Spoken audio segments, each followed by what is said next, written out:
Hello, Gerald. Yes. Hi, Gerald. This is Dan Grider. How are you today? Good. I was expecting your call back. I appreciate that. I got off the phone with Scott a few minutes ago, but today's June 6, 2013, and it's D-Day, and I wondered if you could answer just a couple questions for me, if you have a minute. I have a minute, and I'd be happy to. You might have to set me off. Okay. On that night, as you guys prepared to launch, how many airplanes were in your night launch for D-Day that night? Our group had 72 airplanes, 18 from each of 4 squadrons. And when you launched with that mission, about what time of the night did you start engines? I think it was probably about 10:30 at night. Okay. And it would still be light at that time of year up there where we were stationed near Grantham, England. That's north of London, about 100 miles. Right. And then for that flight, if you started engines at 10:30 local time, it was definitely dark by the time that you were airborne and formed up, or after takeoff. How did you get all 70 airplanes together? We had a procedure that we took off very close together. Our record was 4 minutes and 26 seconds to get 72 airplanes off at night, off of one runway. And we took off in a V of V's, in 3-ship V's. And the lead ship flew out for about 4 minutes and made a slow turn and came back over the field, and by the time we got back over the field, we were formed. So it took about 10 minutes only. Right. That's definitely a world record. And then how many jumpers did you have on board your airplane? I don't recall exactly. I think 18 or 20. Right. Their equipment, they weighed about 325 apiece.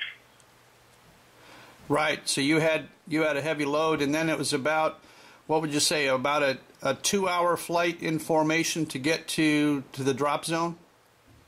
Well, I think it was a little longer than that. We flew south, of course, and over the Isle of Wight and around Jersey, I think it is, another island down there, and entered the Cherbourg Peninsula on the south side, heading north toward our drop zone, which was near Église. Right. And you were, on that night, you were the aircraft commander of your ship, so you were sitting left seat. And who sat right seat for you on that night? Well, his name was Bob Harris. He passed away about a month ago. I see. A strange story about that. He finally came to one of our squadron reunions, and I asked him what he did in the squadron because I didn't remember him. He said, "I was your co-pilot on D-Day," and that really knocked me down. Yes, sir. I imagine it would. That's amazing. And then during the mission, when it came time for the actual drop, what were your weather conditions?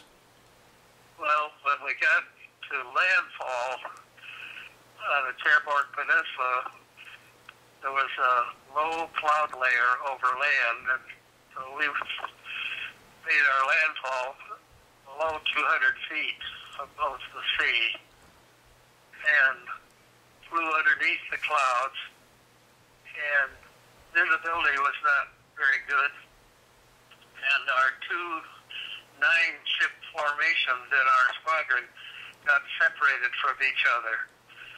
And so we actually ended up dropping in two separate places about 10 miles apart. And I don't know which one was closer to the drop zone. Right. We had to climb up to, we were trying to climb the 600 feet to drop. And so when we started climbing to drop, we entered the clouds and we held together until the drop, and then we separated and each went his own way to come back to our base. Right. Did any of your airplanes experience ground fire that night? Were you shot at? Oh yes, we were all shot at, but we had the cover of darkness, which helped our thoughts about it. You know, right. Our next missions were in Holland, and they were daytime, and we really missed having that cover of darkness. I understand. Well, today on the anniversary of D-Day, we just wanted to appreciate you guys for your service and what you did on that night. I know I would have to think long and hard about launching a 70 ship at night and flying over the water at 200 feet to drop 18 guys out of the back. We just wanted to know how much we appreciate your service. Well, thank you, and it's a little disheartening to see our country going down the drain under our current administration after all the lives that were given to make to continue to be a shining light on the hill. We could not agree more with you, sir, and we just appreciate your service, and we're looking forward to seeing you in Topeka and listening to you speak in Topeka in August 2, 3, and 4 at our gathering of warbirds and legends out there. Well, we're looking forward to going. Be happy to try to speak. My voice is not so good anymore. I think you're doing fine, sir, and I sure appreciate your call. Thank you for talking to me today. Oh, thank you for asking. Okay, bye-bye. See you later. All right, bye-bye.